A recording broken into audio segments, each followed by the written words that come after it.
Hey guys, welcome back. Nah guys, serial terbaru dari Marvel Studios baru aja rilis ya di Disney Plus. Seri apalagi kalau bukan Moon Knight. Film yang menceritakan mengenai seorang yang memiliki krisis identitas dan memiliki beberapa kepribadian ganda. Karena kepribadian ini, dia dimanfaatkan oleh dewa bulan Mesir Khonsu untuk menjelma dalam tubuhnya. Nih seri terdiri dari 6 episode dan merupakan bagian dari Phase 4 Marvel Cinematic Universe. Oh ya guys, di akhir video gua akan beri sedikit penjelasan ya mengenai Moonlight ini. Baiklah, tanpa berlama-lama di intro, gua langsung aja bahas alur cerita dari episode 1 ini. Tapi sebelum gua mulai, yang belum subscribe monggo di subscribe, yang udah makasih ya. di awal film kita ditunjukkan dengan seseorang yang sedang memecahkan gelas minumannya. Tuh serpihan beling dia masukkan ke dalam sepatu, dan setelah itu dia memakai itu sepatu dan berjalan keluar. Aneh nih orang ya, dia kira dirinya Lindbad kali ya. Di adegan berikutnya guys, kita diperkenalkan dengan tokoh utama film ini, yaitu Steven. Dia baru bangun tidur. Si Steven ini aneh juga, masa dia tidur ngikat kakinya ke tiang? Takut sleepwalking kali ya. Setelah bangun, si Steven memberi makan ikan piaraannya bernama Gus. Tuh ikan hanya punya satu sirip guys, kayak Nemo. Kemudian dia berangkat ke kantor, telat kayaknya doi karena ketinggalan bus. Dia kerja di sebuah museum. Dia adalah seorang penjual gimmick atau gift shop di museum itu. Seperti biasa, dia kena omel sama atasannya karena telat nongol kerja. Selagi kerja, seorang pemandu wisata menghampirinya dan nanya mengenai janji kencannya besok. Si Steven kaget, kapan pernah dia janjian sama tuh cewek? Tapi karena gengsi, dia pura-pura bilang oke. Bukan hanya dia yang kaget guys, bosnya juga kaget ngelihat Steven punya cewek. Karena si Steven ini sering telat masuk kerja, sang bos nyuruh dia lembur besok minggu. Setelah pulang dari kerja, si Steven makan sandwich sambil curhat ke sebuah patung. Asli, makin aneh tingkah laku nih orang. Sesampai di apartemennya, dia menaburkan pasir di depan kasur, kemudian melakban pintu, dan yang terakhir mengikat kakinya ke tiang. Udah jelas ya guys, kalau dia ini suka tidur jalan dan gak sadar kemana.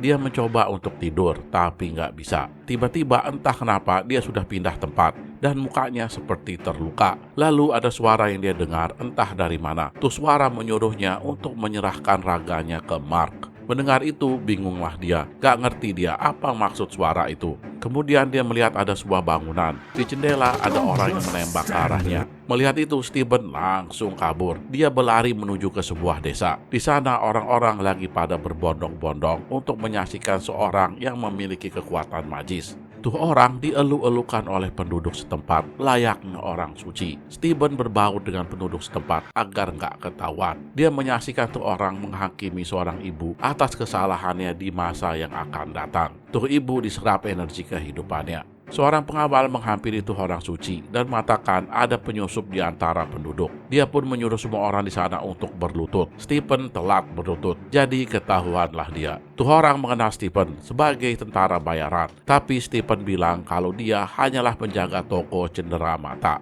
Tuh orang kemudian meminta benda yang diambil Steven. Tanpa pikir panjang, Steven langsung ingin memberikan tuh benda. Tapi guys, dia nggak kuasa atas tangannya. Seolah-olah tuh tangan dikendalikan oleh orang lain. Beberapa kali dia mau coba ngasih, tapi nggak bisa. Ya udah deh, tuh orang nyuruh anak buahnya menangkap Steven dan tuh barang diambil secara paksa.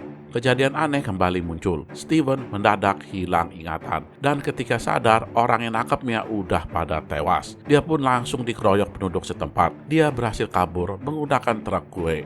Tapi tuh orang suci nggak biarkan dia kabur gitu aja. Dia ngejar di belakangnya. Kejar-kejaran pun terjadi di jalan sempit guys. Seorang pengawal berhasil loncat ke dalam mobil dan langsung menyerang Steven. Si Steven nggak bisa berantem. Dia malah lupa ingatan lagi. Dan ketika sadar tuh orang udah metong. Mobil lain masih mengejarnya. Dalam keadaan terjepit, kembali lagi dia pingsan. Dan ketika sadar, mobil udah berjalan mundur. Dia kemudian berhenti. Setelah itu terjadi longsor kayu dari tebing. Dia dan para pengejarnya hampir tewas. Sebelum koit, dia terbangun dari tidurnya.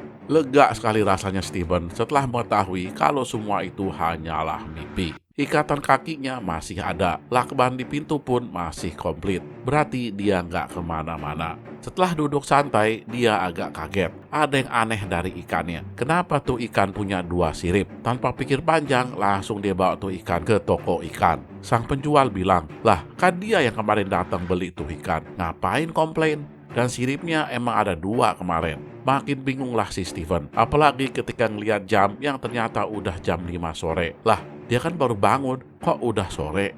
Dia ini ada janji kencan jam 7. Ya udah dia langsung bersiap-siap. Dia udah tiba di TKP. Tapi guys, kok tuh cewek nggak nongol-nongol? Dia langsung nelpon tuh cewek. Tuh cewek malah ya marah-marah sama dia karena nggak datang pas janjian. Steven ngotot kalau dia udah di TKP. Tuh cewek bilang kalau hari ini hari Minggu. Dia janjiannya kan Jumat kemarin. Berarti guys, si Steven ini gak sadarkan diri lebih dari 2 hari. Kacau, sedih dia. Ini kencan pertamanya. Di apartemen, dia merata nasibnya sambil makan permen yang mau dia kasih. Nah, tiba-tiba guys, dia melihat di lantai seperti ada goresan. Dia pun mendorong meja sesuai goresan tersebut dan melihat di atas ada sesuatu. Dia pun naik dan melihat ke dalam. Di dalam, dia mendapatkan sebuah HP dan kunci. HP tersebut mendadak berdering. Stephen pun mengangkatnya. Terdengar suara cewek. Tuh cewek memanggilnya dengan nama Mark. Sebelum sempat berbicara banyak, telepon putus. Kemudian guys, dia mendengar suara lagi yang memanggil namanya. Dia mencari sumber suara itu dan ternyata tuh suara muncul dari cermin. Pantulan dia yang berbicara. Steven langsung lari terbirit-birit keluar. Tapi dia malah dikejar oleh makhluk gak jelas. Dia pun langsung teriak dan tersadar. Dia telah pindah ke dalam bis. Seolah-olah itu semua gak pernah terjadi. Dia pun turun di museum dan langsung masuk ke dalam. Dia ini paranoid karena ngerasa ada yang ngejarnya. Di dalam dia bertemu sama tuh orang suci yang ternyata bernama Arthur.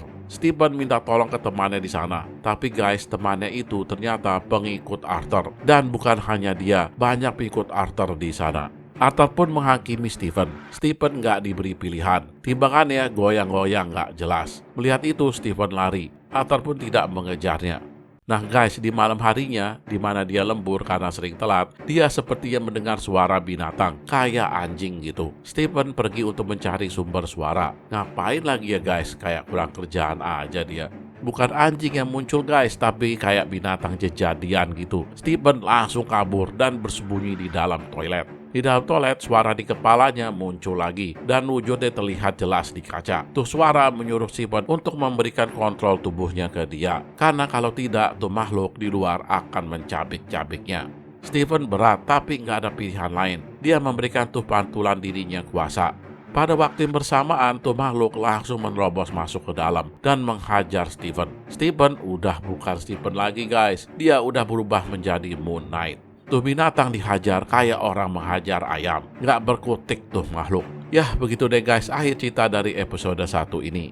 Cerita masih nanggung, ya namanya juga episode pertama. Masih membangun cerita dan memperkenalkan tokoh-tokoh. Oh ya guys, gue juga mau beri penjelasan sedikit nih mengenai Steven ini. Si Steven ini memiliki beberapa kepribadian ya. Kepribadian satunya bernama Mark, yang merupakan seorang tentara bayaran gitu. Nah, pas Steven pingsan atau lupa ingatan, berarti si Mark yang ambil alih raganya. Makanya dia bisa ngelawan pas dikeroyok tadi. Dan dia juga bisa menjelma menjadi Moon Knight atau kesurupan dewa bulan Mesir bernama Khonsu. Makanya dia memiliki kekuatan super. Baiklah guys, jangan lupa tonton kelanjutan ya, yaitu episode 2 di Filosofi Film. Dan dukung kami dengan klik subscribe, like, and share. Thank you for watching and see you on my next video. Jangan lupa tonton video kita yang lain ya guys. Dan jangan lupa klik subscribe. See you.